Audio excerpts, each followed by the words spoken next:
देखो, जो हमारी थ्योरम है वो क्या कहती है, the roots lambda one and lambda two of equation this are real unequal and same sign. हमने पहले पीछे पढ़ के आए हैं, जिसके रियल होंगे, अनइक्वल होंगे और सेम साइन के होंगे तो वो क्या बनाएगा, नोड बनाएगा। पर इस थ्योरम के अकॉर्डिंग हमें क्या करना है, प्रूव करना है इसमें। ठीक है, अब प्रूव कैसे करेंगे। मैंने क्या किया, मैंने मान लिया कि जो लैम्डा वन और लैम्डा टू हैं वो दोनों क्या हैं, नेगेटिव हैं। एक बार हम नेगेटिव लेके चलेंगे दोनों को, एक बार दोनों को पॉजिटिव लेके चलेंगे। अगर लैम्डा वन और लैम्डा टू दोनों ही नेगेटिव हैं तो क्या होगा, लैम्डा वन की भी वैल्यू लेस देन जीरो और लैम्डा टू भी लेस देन जीरो। ठीक है, और हम जो जर्नल सॉल्यूशन लिखते हैं इक्वेशन के, वो किस फॉर्म में लिखते हैं, x is equals to C one A one E की power lambda one T C2 A2 lambda E की पावर लैम्डा टू टी, ऐसे ही इसको लिखते हैं। ठीक है, जो हम जर्नल सॉल्यूशन लिखते हैं वो ये लिखते हैं। ठीक है, जो A1 B1 A2 B2 है ये तो क्या है, हमारे डेफिनिट कांस्टेंट है। और जो ये C1 और C2 है वो आर्बिट्रेरी कांस्टेंट है, तो इसकी वैल्यू चेंज होती रहेगी, आर्बिट्रेरी कांस्टेंट है। तो देखो, अब इसमें तीन केस बन सकते हैं। पहला केस क्या बनेगा कि शायद C1 जीरो हो और C2 not equals to zero हो। क्या पता C1 not equals to zero हो और C2 क्या हो जाए, जीरो के इक्वल हो जाए। क्या पता C1 भी नॉट इक्वल्स टू जीरो हो, C2 भी नॉट इक्वल्स टू जीरो हो। क्योंकि अगर दोनों ही जीरो हो गए तो मतलब x की वैल्यू भी जीरो हो जाएगी, पर दोनों तो नहीं हो सकते, फिर तो वो ट्रिवियल सॉल्यूशन बन जाएगा। तो क्या होगा, एक ही जीरो होगा। मैंने मान लिया कि पहले C1 जीरो है, C2 नहीं है। C1 अगर नहीं है और C2 है, ये तीन केस बनेंगे। हम तीनों को बारी बारी डिस्कस करेंगे। देखो, पहले यहाँ पे लिखा है कि अगर C2 जीरो है तो यहाँ पे C2 की वैल्यू जीरो पुट करी तो x और y की ये आ जाएगी। अगर C1 जीरो है तो हमारी x और y की ये आ जाएगी, इसमें पुट कर दो वैल्यू, तो ये चीज़ जीरो हो जाएगी पूरी टर्म, तो ये रह जाएगी C2 वाली। ठीक है, अब देखो case number one, if C1 is not equals to zero, कि C1 not equals to zero है और C2 क्या है, जीरो है। अगर C1, तो यहाँ पे क्या हो जाएगी, x is equals to C1 A1 E lambda T, ये वाली टर्म रह जाएगी। ऐसे ही y में देखो, C2 जीरो है तो सिर्फ रह कौन सी गई, ये वाली टर्म रह गई। ठीक है, आप देखो लिमिट अप्लाई करो t टेंड्स टू इन्फिनिटी। हम चेक करेंगे कि ये पाथ को अप्रोच कर रही है और एंटर कर रही है या नहीं कर रही। पहले अप्रोचिंग वाली कंडीशन लगाएंगे, फिर एंटर वाली। अप्रोच वाली क्या कंडीशन थी कि अगर हम लिमिट को t टेंड्स टू इन्फिनिटी करें तो जो हमारा एफ टी जो सोल्यूशन की वैल्यू है वो क्या आनी चाहिए, जीरो के, जीरो को अप्रोच करनी चाहिए। ठीक है, अगर करेगी मतलब क्रिटिकल पॉइंट को करेगी तो ठीक है, अदरवाइज नहीं। अब देखो, जैसे C1 A1 E lambda one T है। ठीक है, इसकी लिमिट मैंने क्या करी, t अप्रोचेस टू इन्फिनिटी करी।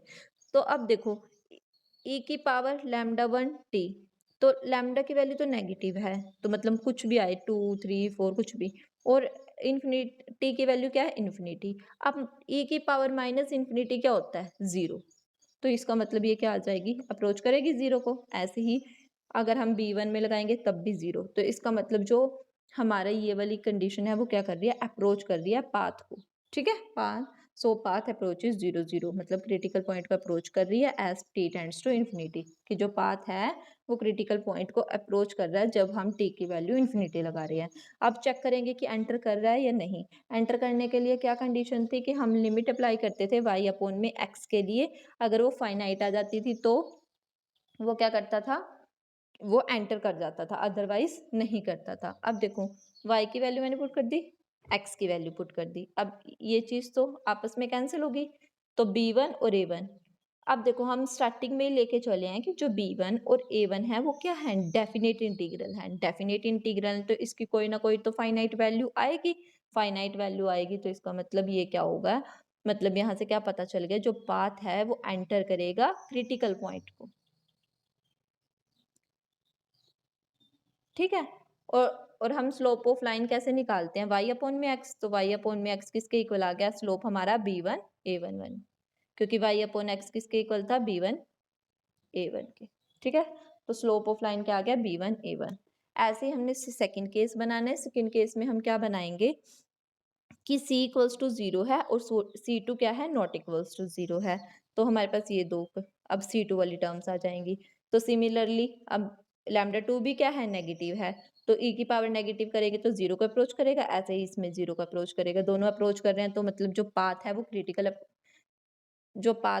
क्रिटिकल पॉइंट को अप्रोच करेगा जब हम t की वैल्यू इन्फिनिटी पुट कर रहे हैं। फिर हमने सेकंड केस क्या चेक करना है कि वो क्या कर रहा है, पॉइंट एंटर मतलब जो पाथ है वो एंटर करेगा क्रिटिकल पॉइंट को या नहीं करेगा। तो उसके लिए y अपॉन में x, तो यही वाली C2 अपॉन में यहाँ पे C2 आ जाएगा, B2 ये चीज़ आपस में कैंसल आउट हो जाएगी, रह क्या जाएगा B2 अपॉन में A2,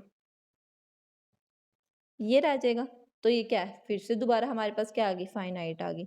इसका मतलब ये भी जो पाथ है वो क्या करेगा, यहाँ पे भी एंटर कर जाएगा क्रिटिकल पॉइंट में। ठीक है, अगर क्रिटिकल पॉइंट में एंटर कर जाएगा तो हमें स्लोप ऑफ लाइन क्या मिलेगा, यहाँ से भी स्लोप ऑफ लाइन क्या होता है y अपॉन में x, तो स्लोप क्या मिल जाएगा b2 a2। अब केस नंबर थर्ड बनाओ। केस नंबर थर्ड में क्या है, दोनों को हम क्या लेके चल रहे हैं, not equals to zero. Not equals to zero लेके चलेंगे तो x की वैल्यू ये, y की वैल्यू ये। अब देखो यहाँ पे फिर दोबारा लिमिट चेक करेंगे कि पाथ अप्रोच कर रहा है या नहीं। तो t की वैल्यू इन्फिनिटी पुट करेंगे, इन्फिनिटी पुट करेंगे तो देखो यहाँ पे e की पावर माइनस इन्फिनिटी, ऐसे ये भी e की पावर माइनस इन्फिनिटी, क्योंकि लैम्डा वन भी और लैम्डा टू दोनों क्या है, नेगेटिव हैं। नेगेटिव हैं तो ये भी टर्म जीरो बन जाएगी, ये भी टर्म, तो ओवरऑल जीरो बन गई। सिमिलरली ये दोनों भी टर्म क्या बन गई, जीरो बन गई। तो हमारा पाथ है वो किसको अप्रोच कर जाएगा, जीरो जीरो को, मतलब क्रिटिकल पॉइंट को अप्रोच कर जाएगा। अब सेकंड कंडीशन क्या चेक करेंगे, वही वाली जो हमारी क्या थी, पाथ को एंटर करेगा या नहीं पाथ। हाँ, अब देखो वैसे ये थी proper condition y minus Y naught x minus X naught, पर यहाँ पे जो क्रिटिकल पॉइंट x नोड और y नोड है वो जीरो लेके चल रहे हैं, इसीलिए मैंने यहाँ पे सिंपल y अपॉन में x लिखा हुआ है सारी जगह। ठीक है, तो y अपॉन में x चेक करेंगे। y हमारे पास क्या है, ये वाली टर्म, तो y मैंने ये लिख दी, x ये लिख दी। अब दोनों को मैंने डिवाइड कर दिया, दोनों को डिवाइड करेंगे तो ये आ जाएगा। ठीक है, अब देखो मैंने ना जो फर्स्ट इक्वेशन है और सेकंड इक्वेशन है दोनों को किससे डिवाइड कर दिया, e की पावर लैम्डा टू टी से। जब मैं e की पावर लैम्डा टू टी से करूंगी b1 e1 lambda one T plus c2 b2 e की पावर लैम्डा टू टी, इसका मतलब इससे भी डिवाइड करना पड़ेगा और इससे भी डिवाइड करना पड़ेगा लैम्डा टू टी को। यहाँ से तो ये चीज कैंसिल हो जाएगी, पर जो ये चीज है अब बेस सेम पावर क्या हो जाएगी, यहाँ से देखो, यहाँ से क्या हो जाएगा बेस, हाँ माइनस हो जाएगी। हाँ, तो सेम ऐसे ही है, C one B one E की power lambda one minus lambda two T plus C two B two रह गया।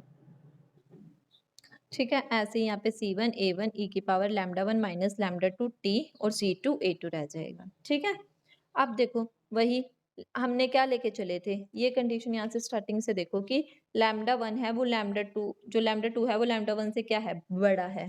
ठीक है, तो अगर लैम्डा टू लैम्डा वन से बड़ा है तो इसका मतलब यहाँ पे जो वैल्यू आएगी वो क्या आएगी, नेगेटिव आएगी, ऐसे आएगी।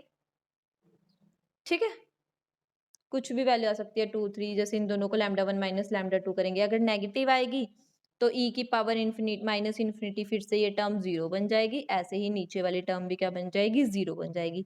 हमारे पास सिंपल क्या रह जाएगा, C two by B two, C two by A one, तो सी टू से सी टू कैंसल, रह के आ गया B two by A two. ठीक है, अब यहाँ पे भी B two by A two रह गया, तो ये क्या है, डेफिनेट इंटीग्रल, इसका मतलब ये भी वैल्यू क्या आएगी, फाइनाइट आएगी, और इसका भी स्लोप क्या आ गया, B two by A two. ठीक है, इसका भी स्लोप क्या आएगा, B two by A two. अब देखो B two by A two, अब हमने तीन केस डिस्कस किए, तीनों केस में पहले में जो हमारा स्लोप बन रहा है वो B one by A one बन रहा है, और सेकंड में B two by A two, और थर्ड में भी B two by A two. ठीक है, और तीनों ही हमारे क्या कर रहे हैं, एंटर भी कर रहे हैं और क्या कर रहे हैं, अप्रोच भी कर रहे हैं। ठीक है, अब इसके बाद अगर मैं लैम्डा वन को और लैम्डा टू की जो वैल्यूज हैं उसको क्या ले लूं, पॉजिटिव ले लूं। ठीक है, हम तो अभी क्या केस करके चले थे कि lambda one lambda two negative है, और अगर मैं कर लूं लैम्डा वन और लैम्डा टू की वैल्यू जो हमारी है वो क्या है, पॉजिटिव है। पॉजिटिव में केस में क्या हो जाएगा, वो T tends to minus infinity करेगा, क्योंकि यहाँ पे जैसे हम इन्फिनिटी लेके चलते हैं, तो अप्रोचेस के केस में क्या कहते हैं कि चाहे माइनस इन्फिनिटी से करे और चाहे प्लस इन्फिनिटी से, है ना। पर जब लैम्डा वन और लैम्डा टू नेगेटिव लेके चलेंगे तो जो पाथ है वो अप्रोच किससे करेगा, प्लस इन्फिनिटी से। अगर हम क्या करेंगे, लैम्डा वन लैम्डा टू को ग्रेटर देन जीरो लेंगे तो यहाँ पे जो पाथ है वो क्या करेगा, माइनस इन्फिनिटी को अप्रोच करेगा। क्यों, क्योंकि अगर मैं मान लो limit T tends to infinity लूँ, C one A one E की पावर लैम्डा 1 टी हो जाएगा, ठीक है। अब देखो अगर ये चीज मैं लेके चलूं कि ये चीज क्या है, ग्रेटर देन जीरो है, तो इसकी वैल्यू पॉजिटिव, ई की पावर इन्फिनिटी क्या हो जाएगी, इन्फिनिटी बन जाएगा। इसीलिए इसको क्या ये किससे करेगा, माइनस इन्फिनिटी से। तो अगर माइनस इन्फिनिटी से करेगा कोई भी पॉजिटिव वैल्यू, अगर मैं माइनस इन्फिनिटी से मल्टीप्लाई करूंगी तो माइनस इन्फिनिटी आ जाएगा, तो ई की पावर माइनस इन्फिनिटी क्या बन जाएगा, जीरो बन जाएगा। ठीक है, इसको करके दिखाने की जरूरत नहीं होती, लास्ट में हम ऐसे ही लिख सकते हैं कि अगर हम लैम्डा 1 और लैम्डा 2 की ग्रेटर देन जीरो ले रहे हैं तो सारे केस सेम बनेंगे, बट वो जो पाथ होगा वो क्या किसको अप्रोच कर जाएगा, माइनस इन्फिनिटी को। ठीक है, अब देखो यहाँ पे यही लिखा हुआ है, पहले पहले मैंने वो केस बनाए हैं कि हमने तीनों डिफाइन किए हैं, तीनों में क्या आ रहा है, जो स्लोप है, मतलब दो में तो हमारा B two by A two आ रहा है और एक केस में क्या आ रहा है, B one by A one आ रहा है। ठीक है, और यहाँ पे ये केस लिखा हुआ है कि अगर लैम्डा 1 और लैम्डा 2 दोनों को हम पॉजिटिव ले लें तो जनरल सॉल्यूशन होगा वो सेम होगा इक्वेशंस का, बट जो डायरेक्शन होएगी वो क्या हो जाएगी, पाथ की वो चेंज हो जाएगी। क्यों, क्योंकि जो टी है वो किसको टेंड्स कर जाएगा, माइनस इन्फिनिटी को। ठीक है, the diagram is unchange except all arrows are in opposite direction, बस जो एरोज होंगे वो क्या हो जाएंगे, अपोजिट डायरेक्शन में हो जाएंगे, बाकी डायग्राम्स है वो क्या होएगा, सेम रहेगा। अब मैं आपको इसका डायग्राम दिखा देती हूँ, एक मिनट। ये देखो जो ये डायग्राम है ये वाला है, ठीक है। अब ये वाला है तो इसका मतलब क्या हो जाएगा, जो डायग्राम है इसमें ना ये वाली चीज ये रिप्रेजेंट की हुई है, बट इसमें जो डायरेक्शन है वो क्या है, ऐसे अंदर की तरफ जा रहे हैं सारे एरोज, ऐसे अंदर की तरफ। ठीक है, पर अगर हम ये देखो लैम्डा 1 और लैम्डा 2 पॉजिटिव ले लेते हैं तो जो एरोज हैं वो क्या चले जाएंगे, बाहर की तरफ चले जाएंगे, मतलब डायग्राम सेम रहेगा, सिर्फ जो फर्क होएगा वो किस में रहेगा, मतलब एरोज में रहेगा। ठीक है, ये था जो फर्स्ट थ्योरम थी, ये थी हमारी।